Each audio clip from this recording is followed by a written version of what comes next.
Baik anak-anak, kita akan belajar tema 1, selamatkan makhluk hidup, subtema 1, tumbuhan sahabatku, pembelajaran 4. Banyak makhluk hidup yang memerlukan tumbuhan. Lalu apa sajakah manfaat tumbuhan bagi makhluk hidup? Yang pertama, manfaat tumbuhan sangat penting, yaitu tumbuhan penghasil oksigen. Yang kedua, tumbuhan sebagai penghasil makanan. Tumbuhan sebagai penangkap zat pencemar udara atau limbah industri. Tumbuhan sebagai pelindung dari erosi dan abrasi. Nah, anak-anak, di dalam pembelajaran 1 kemarin, kita sudah membaca teks mengenai bagaimana jagung berkembang biak. Nah, anak-anak, coba kalian ingat kembali ide pokok dan kesimpulan yang pernah kita bahas. Apakah kalian tahu ciri-ciri kesimpulan dan cara membuatnya? Ya anak-anak, ciri-ciri kesimpulan yang pertama adalah 1.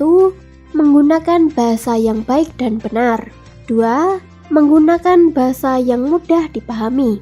3. Berisi pokok pembicaraan. 4. Menggunakan penarikan secara umum dari kalimat fakta sebelumnya. 5. Tidak berbelit-belit. 6. Berupa fakta dan jelas. Adapun cara untuk dapat menyimpulkan teks adalah sebagai berikut.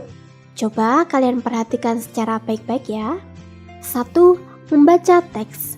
Langkah pertama dalam membuat kesimpulan, tentunya saja kamu harus membaca teks asli untuk dapat mengetahui kesan umum serta maksud dari penulis atau pengarang. Kedua, menentukan kalimat utama.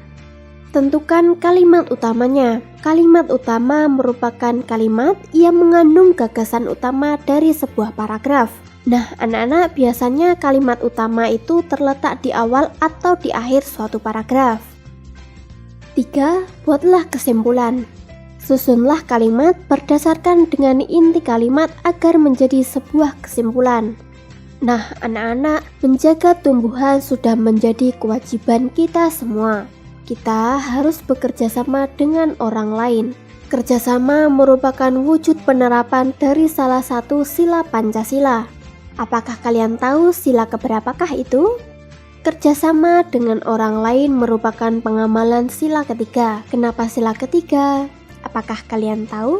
Ya, karena dengan kerjasama di antara kita semua dapat membuat sebuah ikatan yang erat. Ikatan yang erat itu dapat membuat persatuan dan kesatuan bangsa semakin kokoh. Itulah mengapa kerjasama merupakan pengamalan sila ketiga. Nah, bagaimanakah anak-anak? Apakah kalian sudah paham terkait dengan materi yang diberikan?